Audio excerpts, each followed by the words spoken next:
ವಾರಣಾಸಿಯು ಸೂರ್ಯನನ್ನು ಎಲ್ಲಾ 12 ದೈವಿಕ ರೂಪಗಳಲ್ಲಿ ಪೂಜಿಸುವ ಭಾರತದ ಏಕೈಕ ನಗರವಾಗಿದೆ. ನಾವು ಈ ಹಿಂದೆ ಕಾಶಿಯ 9 ನವದುರ್ಗಾ ದೇವಾಲಯಗಳನ್ನು ಅನ್ವೇಷಿಸಿದ್ದೆವು. ಇದು ಅನನ್ಯವಾಗಿದೆ.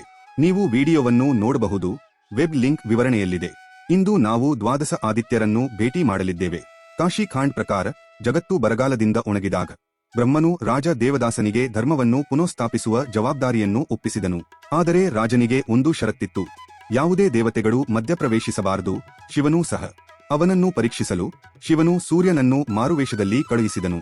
ಆದರೆ ದೋಷಗಳನ್ನು ಕಂಡುಹಿಡಿಯುವ ಬದಲು ಸೂರ್ಯನು ಕಾಶಿಯ ದೇವತ್ವದಿಂದ ಮಂತ್ರಮುಗ್ಧನಾದನು ಮತ್ತು ಉಳಿಯಲು ನಿರ್ಧರಿಸಿದನು. ತನ್ನನ್ನು 12 ಶಕ್ತಿಯುತ ರೂಪಗಳಲ್ಲಿ ವ್ಯಕ್ತಪಡಿಸಿದನು. ಯಾತ್ರೆಯನ್ನು ಪ್ರಾರಂಭಿಸೋಣ. 1. ಅರುಣ್ ಆದಿತ್ಯ. ತ್ರಿಲೋಚನ್ ಮಹಾದೇವ್ ದೇವಾಲಯ. ಅಕಾಲಿಕವಾಗಿ ಜನಿಸಿದ ಅರುಣ್ ಸೂರ್ಯನ ಸಾರಥಿ. ಇಲ್ಲಿ ತೀವ್ರ ತಪಸ್ಸು ಮಾಡಿದನು. ಅರುಣ್ ಆದಿತ್ಯನನ್ನು ಪೂಜಿಸುವವರು ಅನಾರೋಗ್ಯ ಮತ್ತು ಬಡತನದಿಂದ ಮುಕ್ತರಾಗುತ್ತಾರೆ. 2. ದ್ರೌಪದ್ ಆದಿತ್ಯ. ವಿಶ್ವನಾಥ ದೇವಾಲಯದ ಬಳಿ ವನವಾಸದ ಸಮಯದಲ್ಲಿ ದ್ರೌಪದಿಯ ಭಕ್ತಿಯು ಸೂರ್ಯನನ್ನು ಅಕ್ಷಯ ಪಾತ್ರವನ್ನು ಉಡುಗೊರೆಯಾಗಿ ನೀಡಲು ಪ್ರೇರೇಪಿಸಿತು. ಎಂದಿಗೂ ಖಾಲಿಯಾಗದ ಪಾತ್ರೆ. ಇಲ್ಲಿ ಪೂಜೆಯು ಆಹಾರ, ನೆರವೇರಿಕೆ ಮತ್ತು ಕುಟುಂಬ ಐಕ್ಯತೆಯನ್ನು ಖಚಿತಪಡಿಸುತ್ತದೆ. 3. ಗಂಗಾ ಆದಿತ್ಯ. ಲಲಿತಾ ಘಾಟ್. ನೇಪಾಳಿ ದೇವಾಲಯದ ಕೆಳಗೆ ಗಂಗಾ ಕಾಶಿಗೆ ಬರುತ್ತಿದ್ದಂತೆ ಸೂರ್ಯ ಅವಳನ್ನು ಸ್ವಾಗತಿಸಿದನು. ಅವರು ಇಂದಿಗೂ ಇಲ್ಲಿ ವಾಸಿಸುತ್ತಿದ್ದಾರೆ. ದರ್ಶನವು ಪಾಪಗಳನ್ನು ತೊರೆದು ಗುಣಪಡಿಸುವ ಶಕ್ತಿಯನ್ನು ತರುತ್ತದೆ. 4. ಕೇಶವ್ ಆದಿತ್ಯ. ಆದಿ ಕೇಶವ್ ದೇವಾಲಯ. ರಾಜ್ ಘಾಟ್. ಸೂರ್ಯನು ಇಲ್ಲಿ ಪ್ರಾರ್ಥಿಸಿದನು ಮತ್ತು ಕೇಶವ ಆದಿತ್ಯನಾದನು. ಭಕ್ತರನ್ನು ಕರ್ಮದ ಹೊರೆಗಳಿಂದ ಶುದ್ಧೀಕರಿಸಿದನು. 5. ಕಕೋಲಕ್ ಆದಿತ್ಯ. ಕಾಮೇಶ್ವರ ಮಹಾದೇವ್ ದೇವಾಲಯ. ಈ ದೇವಾಲಯವು ಗರುಡನು ತನ್ನ ತಾಯಿ ವಿಂಟಾಳನ್ನು ಗುಲಾಮಗಿರಿಯಿಂದ ರಕ್ಷಿಸಿದ ಕಥೆಯನ್ನು ಹೇಳುತ್ತದೆ. ಅಡೆತಡೆಗಳು ಮತ್ತು ಬಂಧನಗಳನ್ನು ನಿವಾರಿಸಲು ಆದಿತ್ಯನ ಅನುಗ್ರಹವನ್ನು ಪಡೆಯಿರಿ. 6. ಲೋಲಾರ್ಕ್ ಆದಿತ್ಯ. ಲೋಲಾರ್ಕ್ ಕುಂಡ್. ಫಲವತ್ತತೆ, ಆರೋಗ್ಯ ಮತ್ತು ಬೇಕೆ ಈಡೇರಿಕೆಗೆ ಶಕ್ತಿಯುತ ಸ್ಥಳ. 7. ಮಯೂಕ್ ಆದಿತ್ಯ.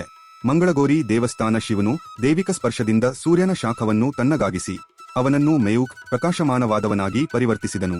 ಇಲ್ಲಿ ಪೂಜೆಯು ಗುಣಪಡಿಸುತ್ತದೆ ಮತ್ತು ಬಡತನವನ್ನು ತೆಗೆದುಹಾಕುತ್ತದೆ. 8. ಸಾಂಬಾ ಆದಿತ್ಯ. ಸೂರ್ಯಕುಂಡ. ಸೂರ್ಯನ ಆಶೀರ್ವಾದದಿಂದ ಸಾಂಬಾ ಕುಷ್ಠರೋಗದಿಂದ ಗುಣಮುಖನಾದನು. ದೀರ್ಘಕಾಲದ ಕಾಯಿಲೆಗಳು ಮತ್ತು ಸಂಕಟಗಳಿಂದ ಪರಿಹಾರಕ್ಕಾಗಿ ಈ ದೇವಾಲಯಕ್ಕೆ ಭೇಟಿ ನೀಡಿ. 9. ಉತ್ತರಾರ್ಕ್ ಆದಿತ್ಯ.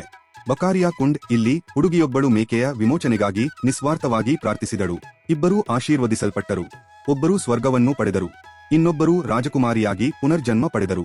10. ವಿಮಲಾ ಆದಿತ್ಯ. ರಾಮಾಪುರ. ಕುಷ್ಠರೋಗದಿಂದ ಬಳಲುತ್ತಿದ್ದ ವಿಮಲ್ ಎಂಬ ಭಕ್ತನು ಇಲ್ಲಿ ಸೂರ್ಯನ ಕೃಪೆಯಿಂದ ಗುಣಮುಖನಾದನು. ದೈಹಿಕ ಮತ್ತು ಆಧ್ಯಾತ್ಮಿಕ ಸ್ವಾಸ್ಥ್ಯವನ್ನು ಹುಡುಕುವವರಿಗೆ ಸೂಕ್ತವಾಗಿದೆ. 11. ವಿದ್ದ ಆದಿತ್ಯ. ಮೀರ್ ಘಾಟ್. ಚೈತನ್ಯ ಮತ್ತು ಆಧ್ಯಾತ್ಮಿಕ ಶಕ್ತಿಯನ್ನು ಸಿದ್ಧಿ ಪುನಃಸ್ಥಾಪಿಸಲು ಇಲ್ಲಿ ಪೂಜೆ ಮಾಡಿ. 12. ಯಮ ಆದಿತ್ಯ. ಸಂಕಟ ಘಾಟ್. ಅಕಾಲಿಕ ಮರಣದಿಂದ ರಕ್ಷಣೆಗಾಗಿ ಪ್ರಾರ್ಥಿಸಿ ಮತ್ತು ಪಿತೋ ರಿನ್ ಅನ್ನು ಶುದ್ಧೀಕರಿಸಿ. ಜೈ ಆದಿತ್ಯ.